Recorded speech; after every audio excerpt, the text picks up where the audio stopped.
Batman is usually described as a symbol of hope. That is the comforting version. The version Gotham tells children so they can sleep beneath police sirens and broken streetlights. But symbols do not need painkillers. Symbols do not build surveillance systems over their own allies. Batman is not Gotham's savior. He is Gotham's most disciplined illness. A man who took a childhood wound and refused to let it close. A man who never healed. He organized the trauma, trained it, funded it, weaponized it, turned it into armor, into ritual, into identity. Bruce Wayne's true superpower is not intelligence. It is the ability to remain functional inside a mind that should have collapsed decades ago. Most heroes are born from loss. Batman is different. Batman remained inside loss. The boy never escaped the alley. He simply built a cathedral around it. Every night in Gotham is a ritual. The criminal appears. The victim falls. Batman arrives too late. Again, and again, and again. People say Bruce Wayne traveled the world to learn how to fight. That is only part of the story. His training was psychological dismantling, isolation, starvation, pain conditioning, fear exposure, the destruction of comfort, the destruction of weakness, the destruction of self. He was not learning to defeat criminals. He was learning to erase Bruce Wayne. Because Bruce Wayne is not Batman's secret identity. Bruce Wayne is the disguise. Batman is the permanent state, the mission, the addiction. And addiction does not require pleasure, only compulsion. Batman does not patrol Gotham because he believes crime will end. He patrols because stopping would force him to face what the mission has always protected him from. The Batcave is not merely a headquarters. It is a bunker, a shrine, a place where grief became infrastructure. Its trophies are not symbols of victory.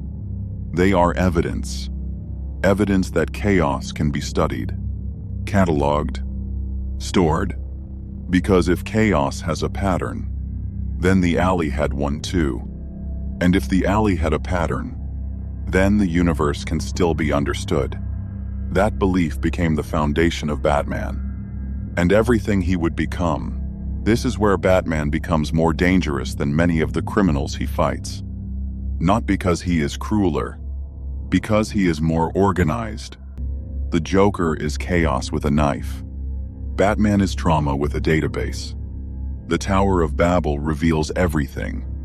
Batman secretly created contingency plans for every member of the Justice League. Not enemies, allies, people who trusted him. For each one, he designed a method of neutralization. Not physical weaknesses, psychological ones. He never asked, "How do I stop them?" He asked, "How do I destroy them if necessary?" Batman fears uncertainty more than evil. He cannot tolerate what he cannot control. And reality keeps rewarding that obsession.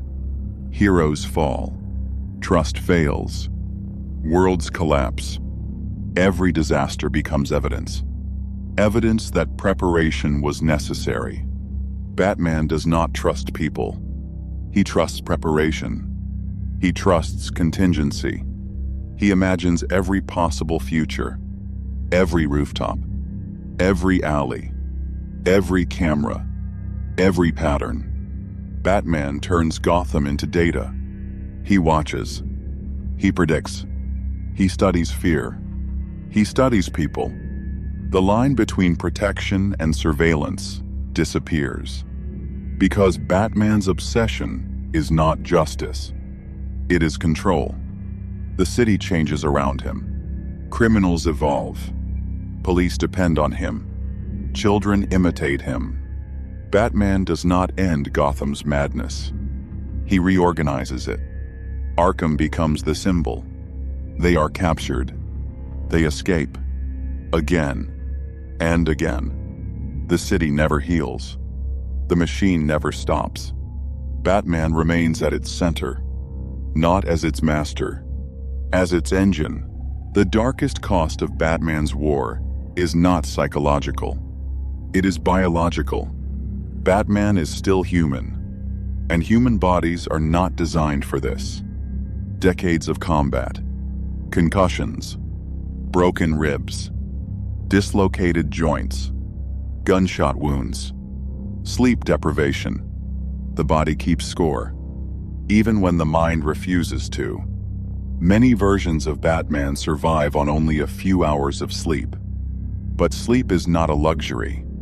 It is repair. Without it, the body begins to fail. Batman knows this, and ignores it. Again and again. Every limitation becomes another obstacle. Pain becomes information. Injury becomes logistics. His goal is not to stay healthy, only operational. Those are not the same thing. When Bane breaks Batman's back, people remember the defeat. What matters is what comes next. He returns. The body says no. Batman says yes. The body breaks. Batman continues. The mission always wins. Even old age changes nothing. Batman Beyond shows the body finally catching up. The heart weakens. The reflexes slow. But Bruce Wayne cannot stop. He simply passes the mission to someone else. The mission survives. The trauma survives. The cycle survives. Maybe Batman is not proof that trauma can be overcome. Maybe he is what happens when healing never comes. Maybe trauma can become disciplined, efficient, legendary, and still remain trauma. Batman did not simply protect Gotham. He reshaped it. A city of masks. A city of rituals. A city where everyone weaponizes what broke them. The clown, the scarecrow, the Riddler, the Bat. Different faces. The same wound. So the final question is not whether Batman saves Gotham. The real question is this: what kind of city requires Batman to exist? And what kind of man requires that city to keep existing? Batman does not fix Gotham. He sustains it. Not above the city. Not outside it. Batman became Gotham's apex ecosystem.